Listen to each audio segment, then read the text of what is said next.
guys, it's Yao. I posted my best books I read in 2023 video 1 week ago, so you know what time it is. Today, I'm going to be talking about my least favorite fiction books I read in 2023. This goes without saying, but this video is not meant to spread any hate or negativity. It's just for entertainment purposes only.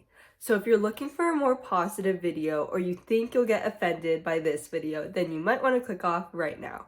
Without further ado, let's get into the video. So I'm going to be ranking the books as the third one being my third least favorite, second one being the second least favorite, and so on. You get the point. So in third place, I have the book, The Lion's Den. So in The Lion's Den, we read from the point of view of Belle, who is a relatively uninteresting character, but we'll dive into that later. So Belle used to be best friends with this girl named Summer.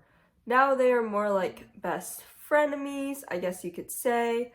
But Summer is basically very stuck up, snobbish, and she takes advantage of her and Belle's friendship. Out of the blue, Summer invites Belle to go on this once-in-a-lifetime yacht trip on her billionaire boyfriend's yacht. So then first, Belle is really excited. She's like, yay, I can spend some time off work. This will be nice. But then after she gets on the yacht, she notices something is wrong, which is that she and the other guests are treated like captives. They're closely monitored. They're not allowed to leave. So yeah, and then after that, Belle starts to figure out all these secrets about Summer's past and what she did.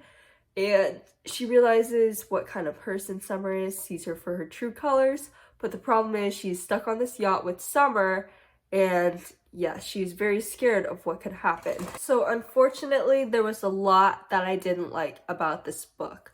So let's get into it.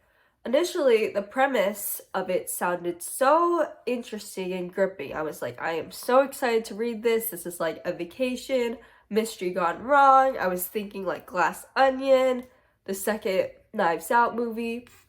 But after reading this, I had completely different thoughts.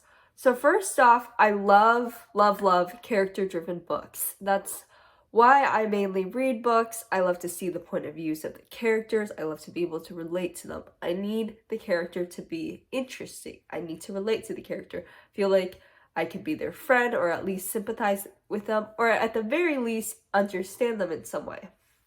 These characters are flat, unlikable, and very, very superficial. So that's my first problem with this book. The second problem is it's not a mystery or a thriller. The plot twist is very expected. I kind of saw it coming from like a mile away. The perfect way to describe this book is it's exactly like reality TV or meaningless drama, high school drama, anything like that. Just meaningless, predictable drama, petty, very shallow, and I'm just like, why am I reading this? I want to clean my brain out after reading it. And the romance that happens, don't even get me started on that. The romance is so weird. Not only did the romance just come out of left field, it didn't sit right with me and made me very uncomfortable. These two characters, not only do they have nothing in common, they also just shouldn't be together because of situations. Like, it doesn't really make sense. One of them is dating someone else that's close to them, and no. So the books that I don't like, I don't even give them a rating. Like, you are not worth my time. I'm not gonna rate you. But the second book that I have is Too Late. And I am so mad that I bought the physical copy of this because I don't even buy books that much. And this was $20 that I will never get back. This is not even worth buying. So I'm really sad about that. And the worst part is I can't even give it to a free little library or donate it because I really don't think anyone should have to read this book. I mean, I consider doing that, but I just think it's a disservice to the community. Technically, it's $18.99, not $20. Anyways, this book is about Sloane, and she is stuck in a very toxic relationship with this drug trafficker, Asa. And the reason why she is in said relationship is because apparently she can't get a job or doesn't have enough money somehow, even with her job. I don't remember the exact details. I just know that she's broke and she needs money. So She has Asa pay for her brother, who I believe has a disability and needs to be taken care of in like a special home, special residency. So anyways, Asa's very toxic and stuff like that. And then one day Sloane meets this law enforcement secret agent guy named Carter. And she's like, oh, I'm so attracted to Carter, but I can't be with him because Asa will kill him.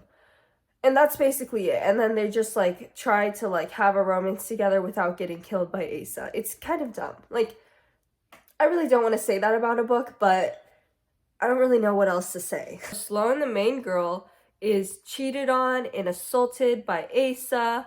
Oh, also I forgot to give a trigger warning, but there's trigger warning for abuse, drugs, probably a lot more things, but those are just the ones I know off of the top of my head. Basically, check the trigger warnings before reading this book.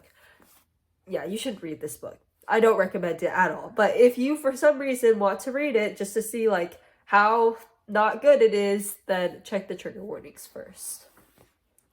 So, anyways, yeah, she is treated terribly by Asa. So, reading this was very traumatizing and disturbing. But on top of treating her terribly, Asa is also a very unrealistic character. He is evil and he is definitely not a good person, like, at all, and he's very abusive. But on top of that, he's also very unintelligent. So it just makes me kind of wonder how he's able to carry out the schemes that he does in this book, because from his characterization, he seems very reckless, unintelligent.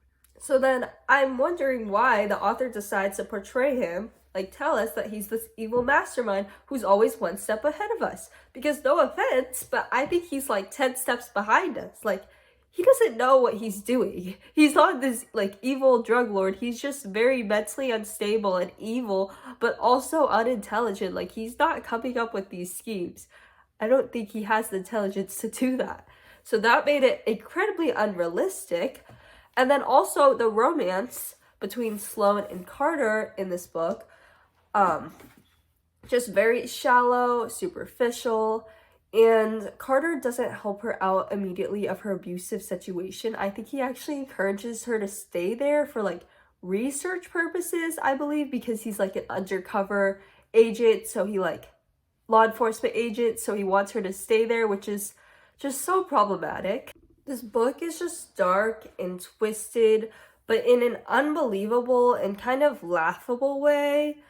The only reason it's not in first place as my least favorite fiction book of the year is because it still kept me turning the pages just because of how absurd it all was. Also, there's possibly a pro-life message in this book, even though Colleen Hoover seems to have democratic views in her books.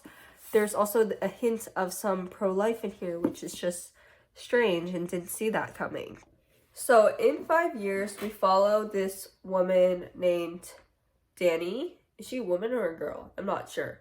But basically, we follow her on the day of a job interview, and she is asked the question, where do you see yourself in 5 years? So Dannie has her future carefully planned, so she gives her answer right away.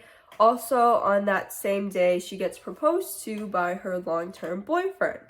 So everything's great, and then she falls asleep and she wakes up, but she's 5 years in the future and she's with a different man.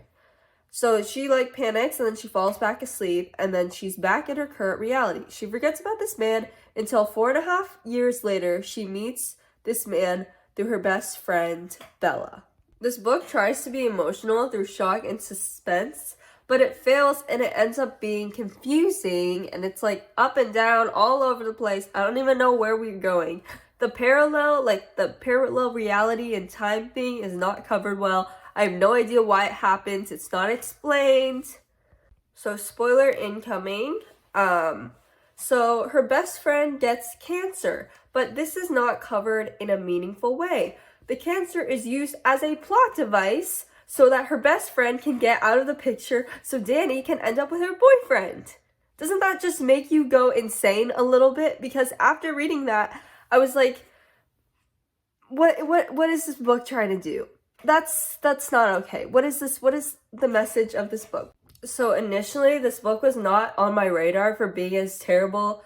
That's too harsh. For being as not good as it was, because I did cry, but I think the reason I cried is because her best friend got cancer. It's not because she ended up with her best friend's boyfriend, because after reading that and just letting that soak in, I'm not okay with that. Like, I don't want that in the book. I don't want that to be a message that is given or promoted in any way. Thank you guys so much for watching. I hope you guys enjoyed, and I hope to see you next time.